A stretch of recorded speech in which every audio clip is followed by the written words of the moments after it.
What's good, everybody? It's your boy, O'Shea Duke Jackson, back at it again with another episode of The Celebrity Jump. Now, I'm an African-American brother. You guys know I'm living in Poland right now. I'll be leaving here in October. But a lot of people that I talk to in Africa, via social media, places like that, they're very much into soccer. African Americans, we are, NFL. My team's the San Francisco 49ers. NBA. Soccer, I didn't really grow up playing soccer. I mean, they have it in America, but that was more of something that, white kids played or Hispanic kids played. African American kids didn't really do the soccer thing unless you were really rich. If you're from the black community, you're playing football, basketball, maybe baseball. But soccer is big all across the world, especially in the African world. And a lot of the Africans that I've noticed, when they talk about their team that they like him, the comic likes Arsenal. Okay. I think Satati, with our editors, he's a big fan of Manchester United. So they love these British soccer clubs.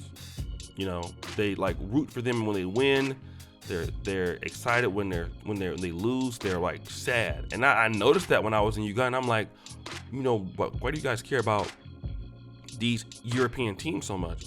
But a lot of people from Africa will support in England. Okay, and in the Euro Cup, and England, I kind of figured they were going to find a way to lose.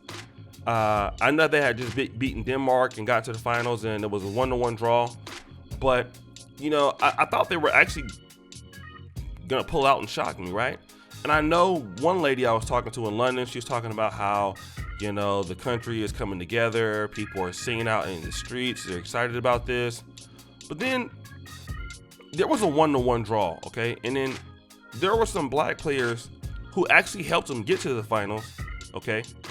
But they missed some spot kicks in the penalty shootout, and those players were, Marcus Rashford, Jadon Sancho, and Bukayo Saka.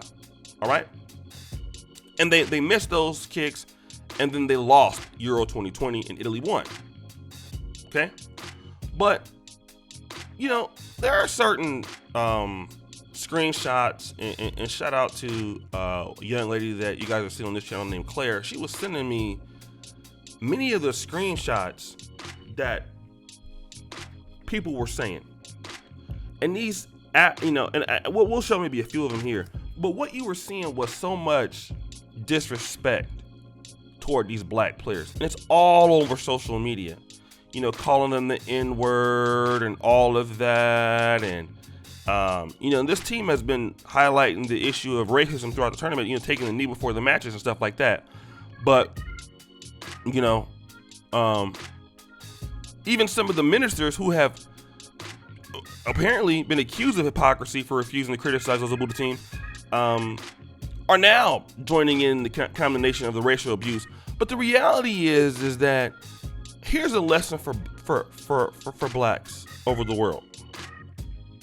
And this is what I think. And I'm not saying that everybody is racist that is a Caucasian or non-black in the UK. But the reality is that when they were winning, it wasn't so much of a deal.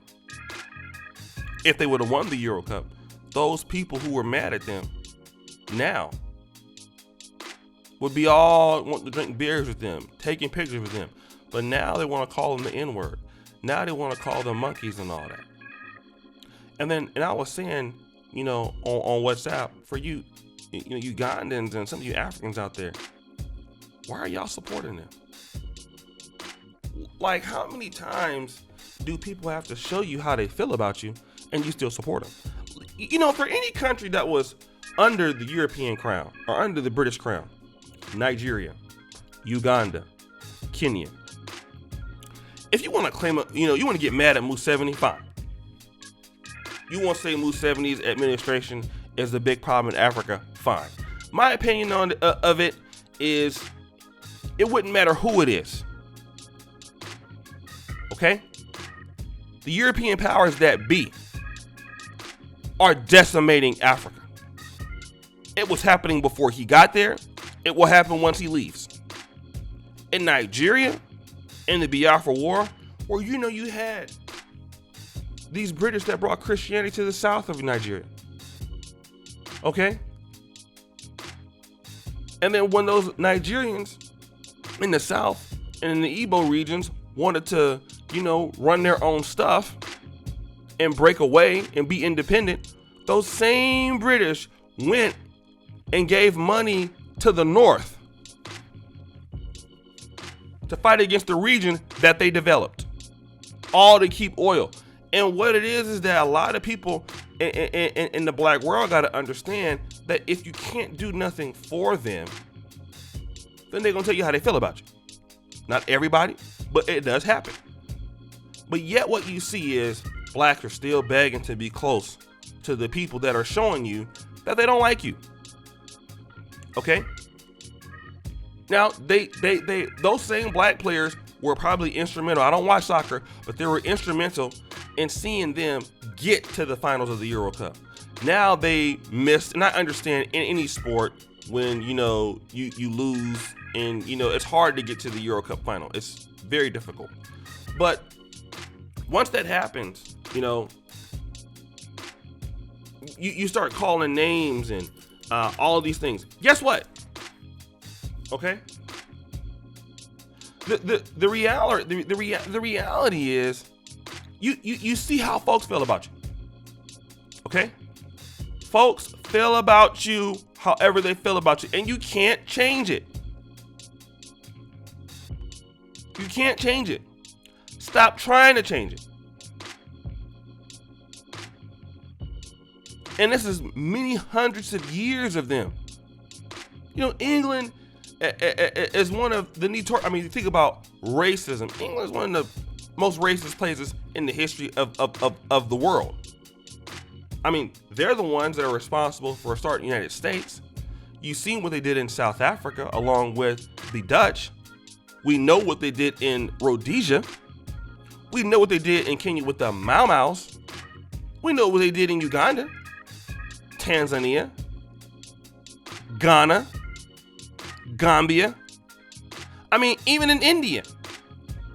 Yet you have people that are still defending them, supporting them. How many English people, if the Ugandan Cranes, right? There's a soccer team. How many British people care about what's going on in Africa? How much will they support you? They won't support you. For the most part. Unless they're British Ugandan. When you got something going on, how many of them are, stopping what you're doing and watching you?